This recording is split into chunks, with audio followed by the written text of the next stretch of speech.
올해 26회째를 맞는 지식축제 세계지식포럼이 개막했습니다. 대전환기를 항해하는 인류의 새 도전이라는 주제로 열리는 2025 세계지식포럼은 오늘부터 4일간 장충 아레나와 신라호텔 일대에서 열립니다.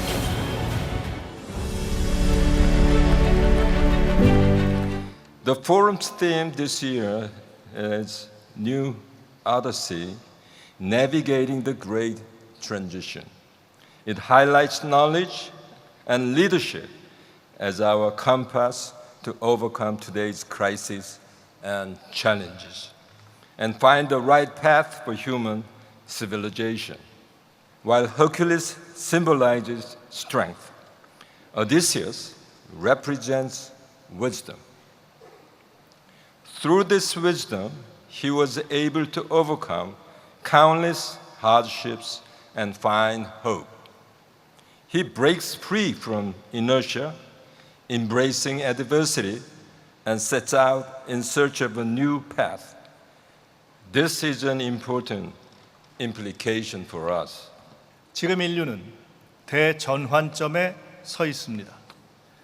지정학적 질서가 요동치고 기후위기와 자원 경쟁이 심화되고 인구 구조는 급격히 변화되고 있습니다.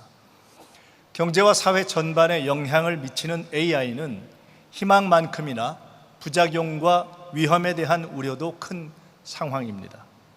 계엄과 내란을 딛고 탄생한 이재명 정부는 올해의 포럼 주제인 뉴 오디세이처럼 위기 속에서 새로운 도전을 꿈꾸고 국민의 뜻을 담아 개혁의 닻을 올렸습니다. 격동의 시대에 지식은 빛이 됩니다. 이번 포럼에 참여하신 글로벌 리더들의 지식이 전 세계가 격변의 시대를 헤쳐나가는 통찰의 길잡이가 될 것을 기대합니다. 첫날 개막식에서는 주스팅 트리도 전 캐나다 총리가 기조연설을 진행했습니다. 안녕하세요. 감사합니다. What a pleasure to be here in Korea today. What a pleasure to be invited and included in this World Knowledge Forum. It is truly an honor, and it's actually personally very exciting for me. I have long had a deep friendship with Korea, between Canada and Korea, and a lot of admiration. And actually, despite all the differences that are on the surface between our countries, I have seen time and time again where our values, our approach to solving problems, our desires to participate and create a better world, not just for ourselves, but for everyone, along with a tremendous pride and identity of who we are, brings Canadians and Koreans together in a tremendous way. So it is a true honor for me to be here in what is actually my very first public appearance since I left office 6 months ago. A G7 leader for 10 years. Through this time of tremendous challenges. I was Prime Minister of Canada, which is the largest democracy in the world, if you count only by geography. And you don't have to have followed Canadian politics to know what we went through in Canada, because we all went through versions of it. A global pandemic, climate disasters, an unpredictable United States, a disruptive China, economic upheaval, war in Ukraine, war in the Middle East. And on the domestic front, it'll also sound familiar, housing crisis, inflation and affordability challenges, changing world of work, alarming new technologies, frustrated youth, polarized politics,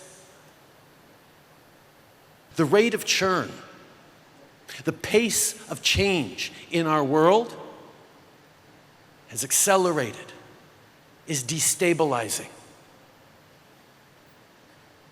But despite that, despite all the challenges, despite having been in the thick of it for 10 years, I remain as deeply optimistic about our future as I did 18 years ago when I stepped up for the first time as a young candidate in politics.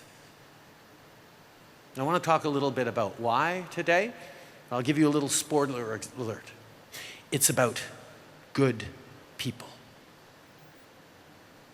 You see, in different times in the world, different eras we're in, systems need to respond differently to the moment they're in. When I talk systems, I'm saying countries, economic regions, communities, companies. They have different ways of responding to the moment. In some cases, the moment calls for consolidation, to shore up your base, to fortify yourself, to make it through the times. Other moments, it's a time for streamlining, where you have to pull back, you have to pare down, you have to look for maximum efficiencies to get through the moment. Other times, it's a time for innovation and invention and risk-taking, where you reach out, you take chances, you get aggressive.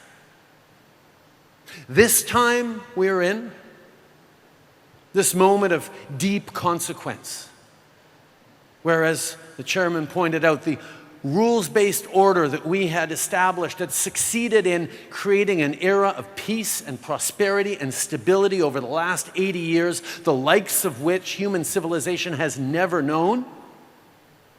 As we reach this transition into whatever is next, I deeply believe that the word we need to cling to, what we need to build around, is resilience. The ability to bounce back from a shock. 빠르게 변하는 시대 속에서 필요한 리더십과 회복 탄력성에 대해 강조했죠. 이어서 샤를 미셸 전 EU 정상회의 상임의장은 유럽이 현재 어떤 갈림길에 서 있는지를 진단했습니다.